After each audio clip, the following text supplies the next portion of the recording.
ہر نبی نے بکری کا دودھ پیا ہے، کبھی کبھی سنت سمجھ کے پی لیا کرو، یہ سنت ہے۔ جیسے جب ہاتھ دھو نا تو دل میں صرف اتنا کہہ لو کہ حضور کی سنت ہے، سنت پر عمل کر رہا ہوں، کوئی پیسہ جائے گا ہی نہیں آپ کا، استحضار رہے گا، اور کبھی بھی تمہارے گھر میں انشاءاللہ فاقہ نہیں آئے گا۔ صرف ہاتھ دھوتے وقت میں زبان سے کہو یا دل میں کہو، زبان سے کہو تو یاد رہتا ہے آدمی کو، دل میں کہے آدمی کو بھول جاتا ہے، صرف اتنا کہ اللہ تیرے نبی کی سنت ہے اس لیے میں عمل کر رہا ہوں اس پر۔ تو بکری کا دودھ جو ہے یہ بھی سنت سمجھ کے پیو گے انشاءاللہ۔ اور اگر اللہ نے بہت مال دیا ہے تو گھوڑا بھی پالو۔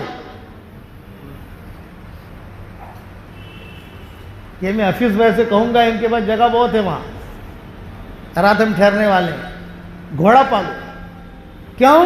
حدیث شریف میں آتا ہے کہ گھوڑا تہجد کے وقت میں اپنے مالک کے لیے مغفرت کی دعا کرتا ہے۔ اللہ نے زمین دی ہے، موقع دیے ہیں،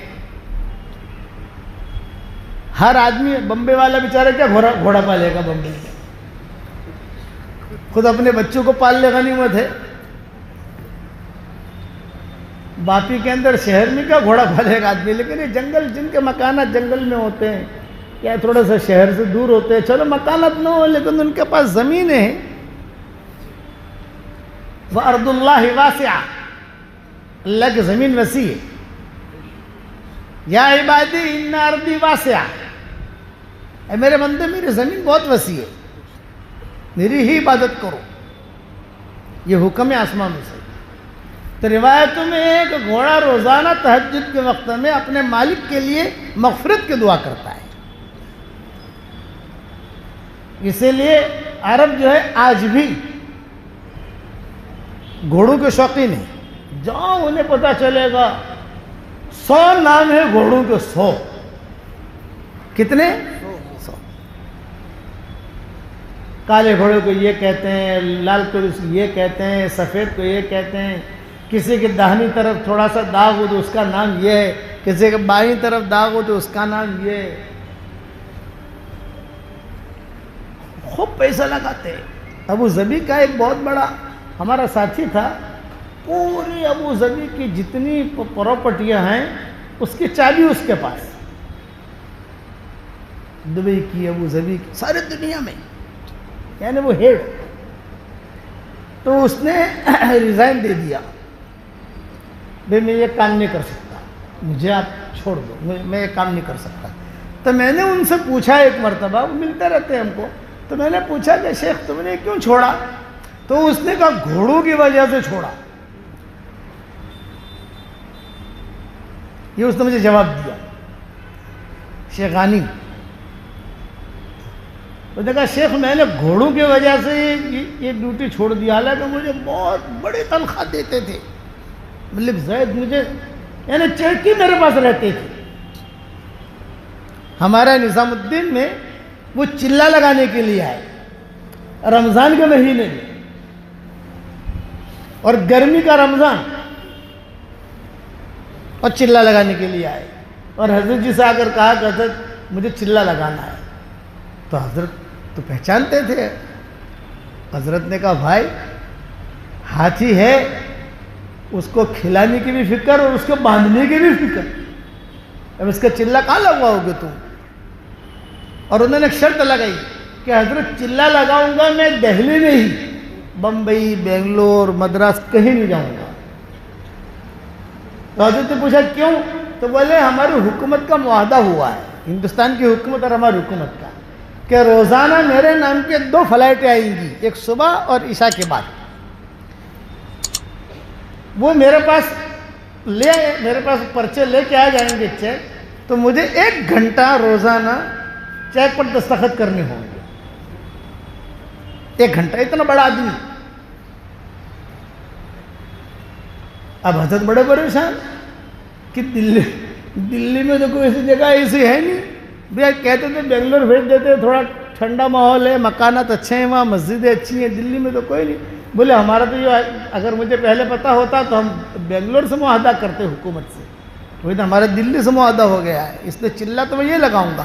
بڑے مشورے کے بعد طے ہوا جمنا پار ان کا چلہ لگاؤ. اب جمنا پار جھگیاں، جھوپڑے، ایک یہاں گالی دے رہا ہے، ایک وہاں گالی دے رہا ہے، وہاں ننگا بیٹھا ہے بچہ، وہاں ہگ رہا ہے، وہاں موت رہا ہے. چلہ لگایا انہوں نے. اور روزانہ جو ہے رات کو صبح فجر کی نماز کے بعد فلائٹ آتی تھی اور وہ لوگ اس کے جو ہے وہ لے کر پرچے وغیرہ جو بھی ہے وہ آتے تھے. وہ ایک جگہ بیٹھ کر جب ٹوپی بھی نکال کر دستخط کرتے تھے، دستخط کر کے فائل دے دیتے تھے. وہ چلے جاتی تھی اور پھر وہی فلائٹ شام کو آتی تھی عشاء بعد. اتنا بڑا آدمی اور پورا چلہ لگایا اللہ کے راستے میں. یہ اس کا تو اس نے کہا کہ میں نے گھوڑوں کی وجہ سے یہ عہدہ چھوڑ دیا. میں نے کہا کیوں؟ بولے جتنے شہزادے ہیں نا یہ میرے پاس آتے تھے اور کہتے تھے کہ 5 کروڑ درہم کا چیک دے دو، دستخط کرو. چیک ہوتا تھا، کہتے سگنیچر کرو. تو میں پوچھ تو نہیں سکتا میں کہے کے پیسے تم لے رہے ہو.